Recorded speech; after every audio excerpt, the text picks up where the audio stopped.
If our emotions and behaviors are based on our experiences, it relates to me that our experiences must be changed.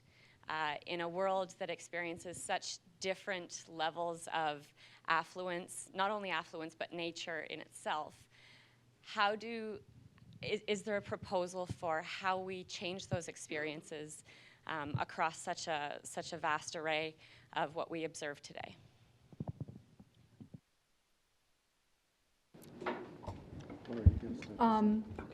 Well, there's I guess I could say two things in response to that, and I'm sure my colleagues have something to say as well. That's the easiest way to make lasting change, is to start from scratch with experiences. Once those sort of basic beliefs are in place, they're not completely intractable, but they're tougher to change.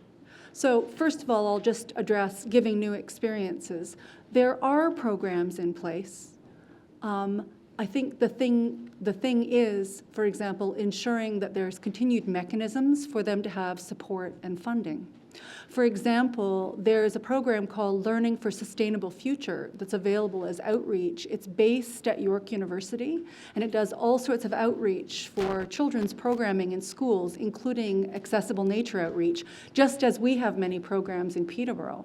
The whole, I don't know if anyone's heard of the Forest Schools movement. It's very active in the UK and in Scandinavia. In Scandinavia, it's been in place since the 1950s, which is to actually encourage nature areas in school grounds, not as isolated little remote others, but rather integrated right into the curriculum. So you see, all these little kids in junior K going out in their rubber boots to go and hang around in the muck for half an hour in the morning to build those experiences. The other thing I would just say is that, just to not suggest that that's the only way to do it, that schemas can modify to accommodate new experiences. And smart people know how to do that. So for example, if you want to try to modify the behavior of someone who has a fairly intractable schema, but one that means a lot to them in how they define their sense of self, then what you can do is make other information more salient to that sense of self. So for example, when we get access to a lot of surveys about what's important to Canadians now. The economy is at the chief of Canadians' concerns right now. But for example, amongst the greatest voting demographic, grandchildren are really important. Their schema of self includes self as a loving grandparent. So how do you use that to bootstrap a sense of generativity about the future of their grandchildren, right? What are the concrete implications for the well-being of grandchildren who are important to my sense of self? And the hopeful thing to me about discussions like this is that I think all of us have a sense of, what can I do? I mean, there's just so many things to think about, but we can't do it alone. But disciplines can bring different things to the table, and having conversations like this enables that. So there's a couple of things: experience and schemas. That was a wonderful question. To me, it captures so much of where do we need to go back to in order to move forward. Part of the solution for me is engagement. We have to find a different way of engaging the issues. And in terms of part of the problem, part of the solutions, I think universities are very much part of the problem and need very much to be part of the solution. I've been watching the Occupy movement. I don't know if folks are familiar with the Occupy movement? A little bit, eh? Right? It's just been this most fascinating journey in watching people who are just overwhelmed in terms of a global issue of how finances are run and the complexities of the economy. Just to see a bunch of folks that are just taking hold of an issue and owning it and saying, we're going to make a difference around this. I think we need to get better at engaging these issues, and it's not just at the level of behaviors, but very much at the emotive level. Mm-hmm. I think once we begin to see that as a priority and to teach it that way in the classroom, then a lot of people's schemas are going to change in that regard. So I see a huge opportunity in that type of emotive engagement of issues. And as academics and as scientists, we're not always in touch with feelings, right, Stephen?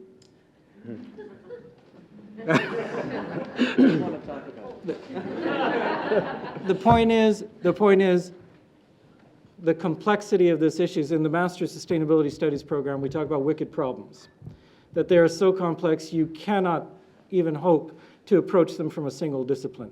Multidisciplinarity, one of the hallmarks of this great institution, also needs to include affective engagement of issues, and we need to do that because I think that's a great catalyst. The other is to feel comfortable about talking about values and science in the same breath. I think we need to bring that forth, and I cannot think of a better place to do that than Trent in that regard. Not only is that part of our culture, we also have Indigenous Studies as a leading national program that constantly tells us to get back to beliefs and values in terms of understanding our relationship with the land, our relationship with issues of sustainability. The issue of urgency, to me, that's one of the reasons we don't confront this, because we're in the paralysis of how big the problem is. I think we need to move very quickly into how big the opportunities are in terms of moving past the barrier and finding new ways through which we can sustain lifestyles. And I think that it's just wonderful, wonderful opportunities there, and we need to hold on to that as opposed to the doom and gloom of the terrible situation we place ourselves in. I think there's been several really essential points made here about the necessity of experience and connecting the planetary challenge or the local challenge to how we understand the world and how we experience the world. And I want to move on to kind of a slightly different scale. And well, I've been thinking a lot lately about actually this issue as a planetary issue. How about that?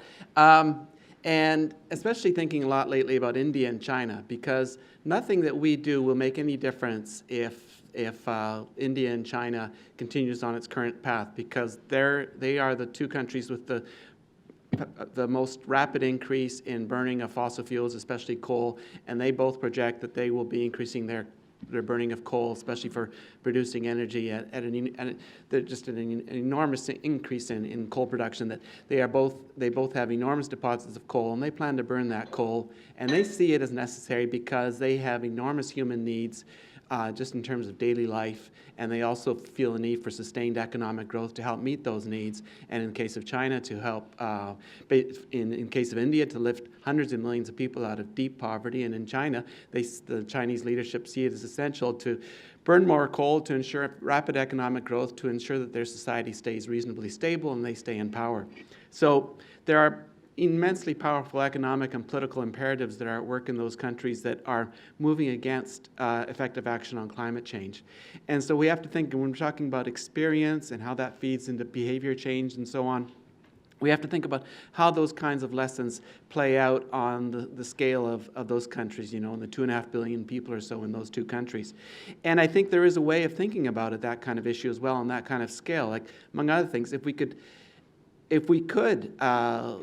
view the challenges that China and India are facing as our challenges as well, and perhaps see it as a collective global mission of encouraging a rapid transition to renewable energies, rather than tacitly endorsing India and China following our previous path of reliance on fossil fuels, then that would be something that would be of enormous benefit to the world's population, to the global community. And it does require, I think, a fundamental shift in terms of stopping viewing India and China simply as our economic competitors and seeing them as kind of having a shared interest with us in the future of the global environment. But that, again, that involves thinking of this through at the local level in terms of what it means in terms of how people live in any of the 600 or 1,000 or so Indian villages, and understanding at the local level how the issue of climate change is not about, like in India, it's not about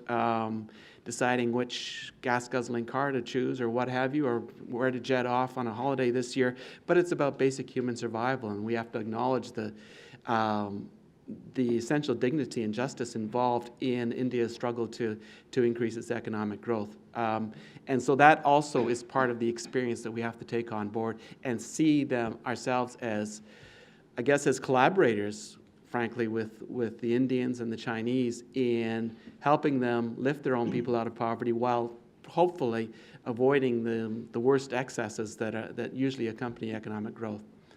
That was a rather discursive response there, but there we have it. Thank you. Raul, one more comment, and then Al's got a question over here. Yeah, I think the issues of it's a prevalent issue in the climate change negotiations, that's the issue of inequality, and that emerging powers such as China, India, Brazil, Russia, Mexico, they see themselves reluctant to abandon a trajectory of development that involves very severe cuts in emissions and would prevent them from enjoying the sort of lifestyles that we have accustomed here in the West. Those issues of inequality, I believe that can be addressed only with a massive information campaign at the grassroots levels. You know, the Indian farmer needs to know about that, what's happening. So much as the paddy rice farmer in China, and in as much as our farmers here in Ontario need to know. And if you go and ask questions of how many know exactly what are the prognosis of climate change, very few people know. Some of them say, oh yes, it's something I heard in the news. But there is that disconnect again. And even here, if we were going to carry a survey within you who are learned and intelligent individuals, how many of us know the details of the phenomenon the global phenomenon that is happening? Is very few of us would come up with some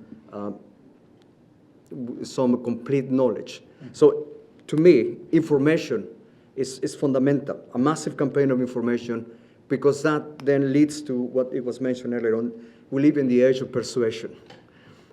Psychology gave us the ability to sell products, the ability to promote consumption, and then I think the persuasion, that was the tools that were used to persuade us in that direction, those same tools could be used to persuade us in the opposite direction once people know the true picture of what's happening. And therefore, the denial and no awareness is not an option either. So we need to be aware, and we need to tackle this. And there are many, I see this as an opportunity. Once we know the actual picture, we can do something about it, because our brains would be set in motion to think of possible solutions. That's just the nature of the brain. You know, if you ask yourself, why is this happening to me? That's not a valid question. The valid question would be, how can I adapt, or can I solve this problem? And that's a useful question. Thank you.